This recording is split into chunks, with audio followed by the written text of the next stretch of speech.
Welcome to the Pit Stop Ranch, where we buy project cars about as frequently as some people update their wardrobe. Today, we're going to continue talking about the don'ts and do's of project caring. And today, we're going to cover the subject of when you go to buy your project car. And some of the lessons we've learned of doing this way too much. Last time we discussed the things you want to do before you go spend this month's rent money on that sweet 4th gen Camaro that caught your eye down the street. Ooh, a 3.4 liter V6 and the automatic, right there,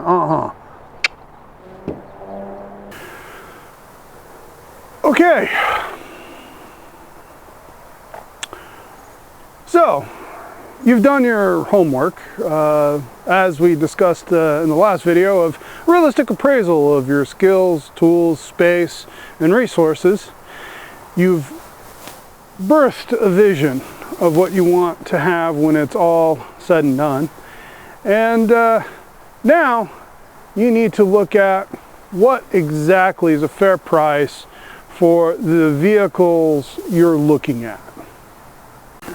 Once you have an idea what a fair price is, or what the asking price that most sellers are requesting, even better yet, if you can get the information, what's a fair price on what sellers are actually getting. Either way, it's going to be a ballpark, and if the seller, the example you're looking at, the seller is in that ballpark, okay, you're at a good starting point. When you go to start the conversation with a seller, on the phone, text message, email, always start with a few polite questions. Ask for clarification if there's any confusion about something in the ad. If in one part of the ad they say one thing, another part of the ad they say the other. On Craigslist, you'll have a little section, a little blurb that describes it, and then there's usually a table at the bottom with some quick things. And if there's a discrepancy between the two, ask about it. If you're looking at the photos and you know a bit about the vehicle, and you see their descriptions different from what's in the photo, either they don't know what they have or it's a scam. Seek clarification on that. The other thing you want to do is ask about the registration and title situation. Yeah, so like, the title for the car, do you have it? It's in your name? No, it's in your brother-in-law's name. Oh, your ex-brother-in-law. Okay, and so will they be there for looking at it? Can I get the title? He's in prison for triple murder. I see. Okay. Well, you're available on Saturday? Find out if there's going to be a huge burden or a huge price when you go and try and register it in your name. Like there's a bunch of back fees that the current owner did not pay, and therefore you're liable for. The other thing too is find out what the situation the title is. Is the seller, the person you're talking to, the title holder? Do they have a copy of the title? Is the title missing? And any of those answers, as long as you know how the process to fix the situation, it's an additional arrow in your quiver when it comes to negotiating on the price. If anything that seems too much for you or beyond what you can do, now's the time to say, thank you very much for your time, but I let me consider it, or I'll get back to you, which is all code for, you know what, good luck, never mind, not interested, lost interest. So, you've exchanged some email, a phone call or two, and you've set up a time to go look at this magnificent pile of parts. And you're satisfied, or you're comfortable with the legal situation, the title transfer, whatever. When you go, have the method of payment in your pocket. If you don't agree ahead of time on the method of payment, everyone always takes cash money. So take the cash money with you. If you don't want to do cash or don't feel comfortable carrying that much cash and you want to do a personal check, make sure beforehand it's okay you pay with a personal check or a banker or a teller's check or whatever is an acceptable payment besides cash. But cash is king. And once again, you know, there are those instances where, you know, if I pay you X number cash money right now, will you take an extra couple hundred, 300, 500, whatever it is off the asking price, or off this price, lower it is. Also, when you show up, not only do you want the money in your pocket to be able to pay for it, you want to have the means to transport it already arranged ahead of time. Whether you're gonna, if you know you're gonna call AAA and have them tow it out of there, or if you're gonna, you have a truck and trailer arrangement, it's good to have how you're gonna get it home figured out ahead of time, preferably on you. If you can show up with a truck and trailer and a way to load the car onto the trailer. Mental ownership is a real thing. You convince yourself you're buying it, so you buy it, whatever it takes. And you end up paying a lot more for it. Conversely, the opposite is true. If you can convince the seller that they've sold it, and it's just a matter of tying little details, they're going to be a lot more comfortable when it comes to negotiations. That, you know, you're convincing them that there's no shenanigans, that you're a legitimate buyer, and that when it comes to time to negotiate, you're good to go. If you can show up prepared and demonstrate to the seller you're a serious buyer, they'll convince themselves the nightmare of trying to sell this thing is over. The hassle, the headache, the pain in the butt. And that'll help you when it comes time to do the negotiations. They're probably will be willing, if it can be out of here today and there's no more, I'll be back in a week, here's part of the money, or whatever shenanigans there are. If you can demonstrate to them, not only you have means to remove the vehicle, and therefore you're a legitimate buyer, they'll be excited to get the car out of there, and then they don't have to deal with flaky Craigslist flakes anymore. What?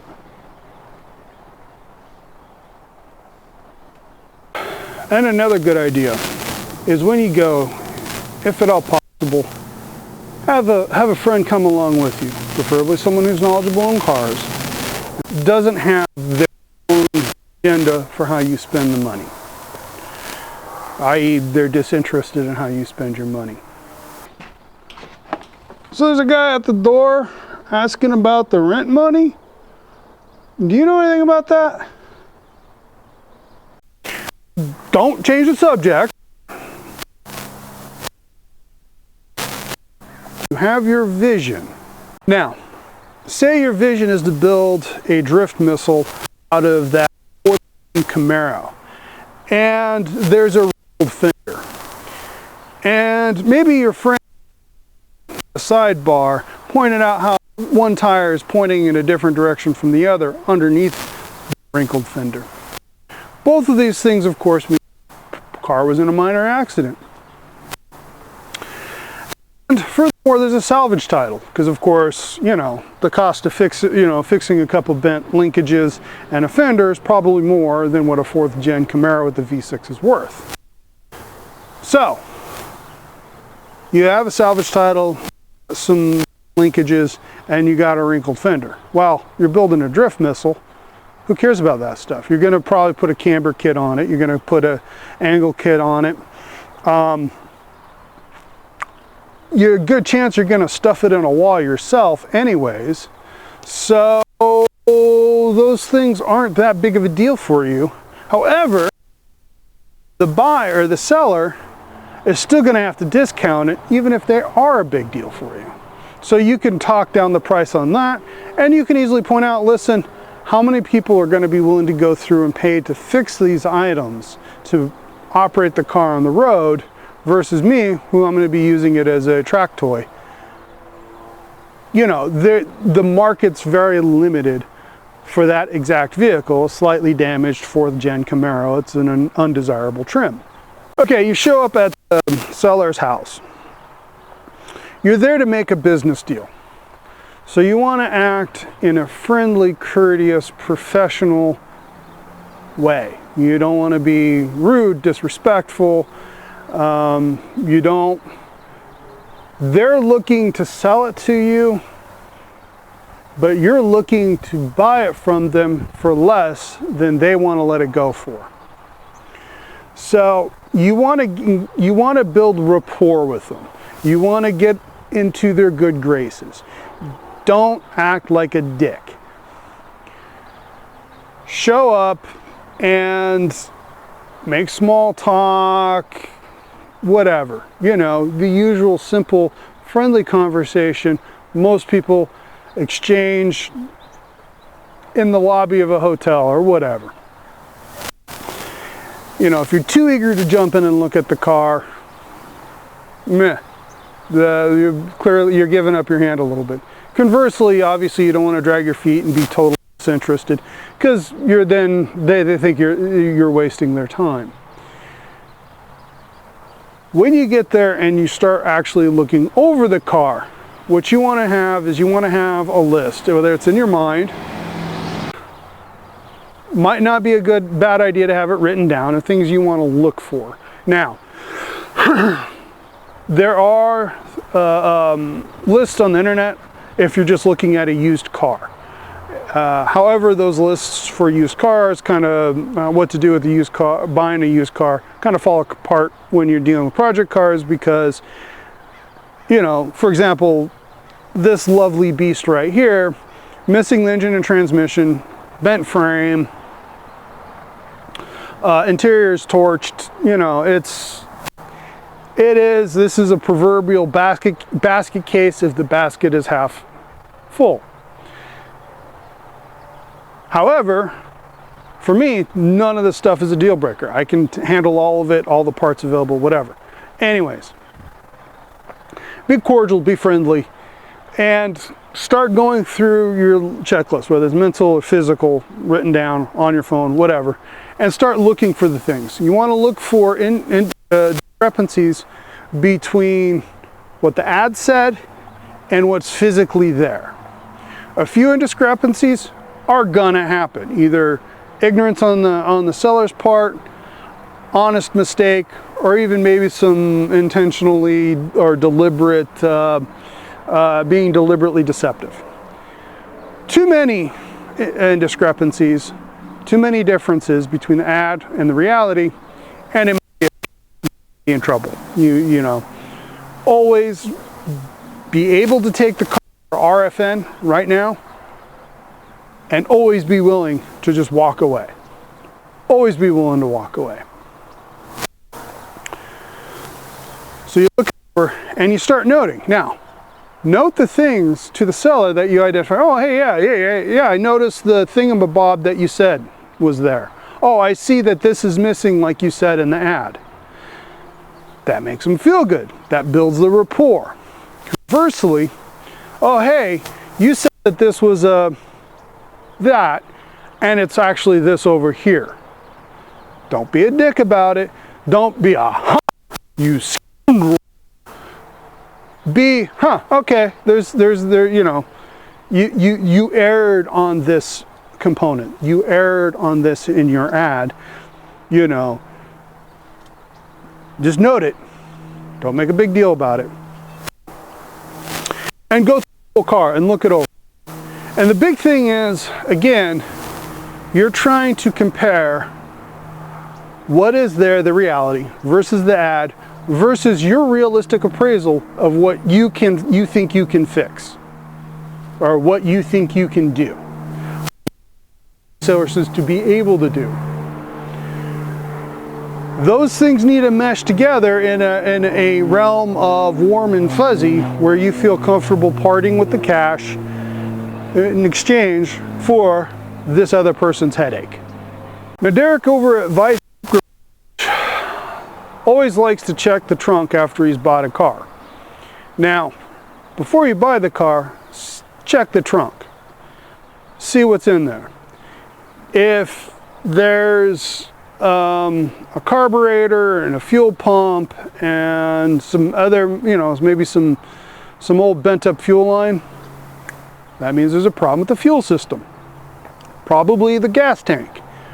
But they've addressed all the easy to do stuff first and they've given up. Now, you've been cool. You've been friendly.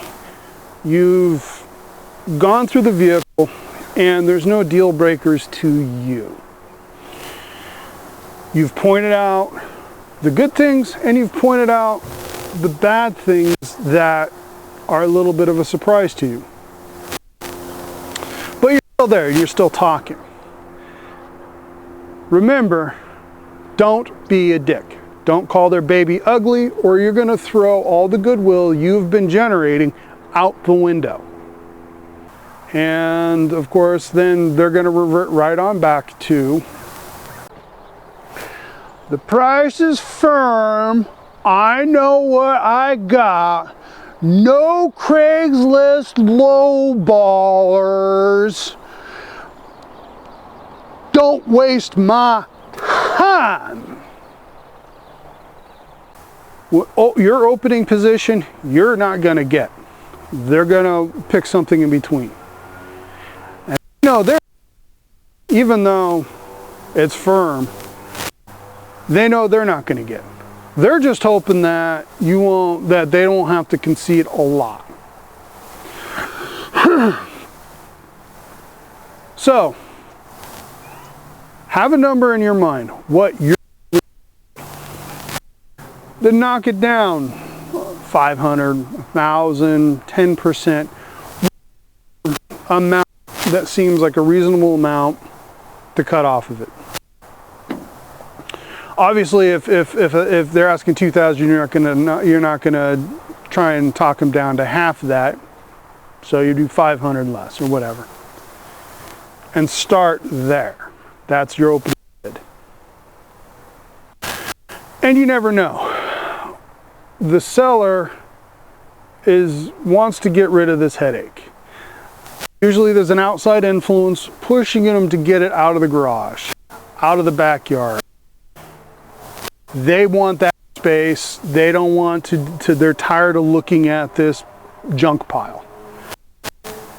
2/3 of the reason the person's selling it is to get rid of it.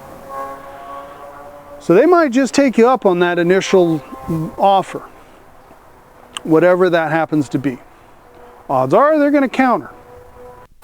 If they counter, if they come back with a number, and that number is within $100, $200 of what you're willing, the maximum in your mind you're willing to pay, whatever. If you can't afford to pay an extra $100 or $200 for the vehicle, then you can't afford a project vehicle. Okay. Now again, you can enter the trade space with all the other stuff, the peripheral parts, some of which you will need, some of which you will need but you don't want, some of which simply don't want, don't need, don't want, whatever. You have that trade space, those items. And those items you can then get your comfort level to paying what they say their lowest price is, but also by saying, okay, well, you know what, if I don't get the steering wheel is used worth 150 used, I'm not interested in it. Neither. Same with that brake kit that you were going to put on. That's not the brake kit I want to go with anyways. So you know what, between those two, that's this number here. Is that acceptable? And maybe it is, maybe it's not, but those are some of the negotiations. Conversely, the other side is, okay, well, if you throw in the good brake kit, the spare engine, the spare transmission, I'm willing to go to your counter offer level. And then they have to decide whether or not the headache of attempting to sell those items separately is worth the additional money they can get. And ultimately, at the end of the day, if you can't agree on and make a deal, You have to be willing to walk away. Say the deal falls through. You don't drag the car home. You leave, right? One, make sure they have your number, which they should. And two, hold on to their number, all right? If in 2 or 3 days you still really like, maybe you want to go up a little bit more in price to meet them, or maybe they've thought about it, they've had 2 or 3 other people show up and not buy it, that they'll be willing to come down to your price. And you can give them a call and say, hey, I'm just following up. Have you sold the car? Or would you be willing to take my offer? Conversely, they can just as likely call you up in 2 or 3 days and say, oh, I've thought about it. My family have talked to me. I'm willing to take your offer of this. Or another counteroffer, were you willing to do this deal? And congratulations, you've just bought someone else's headache. Stay tuned for our next installment in this series, whenever we get around to filming it, where we discuss what you do after you've drug it home and realized just what you've done.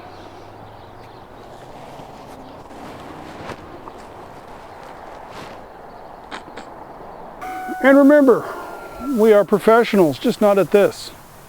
Though we feel like it at times, and want to convince you we possibly are, we're not. So, if you have any suggestions, ideas, comments, or just general criticism of the channel and this episode, please leave a comment. Also, if you like, subscribe, share with your friends our shenanigans, and hit the notification bell so you know when our next video is posted. It's really appreciated. Until next time, ciao.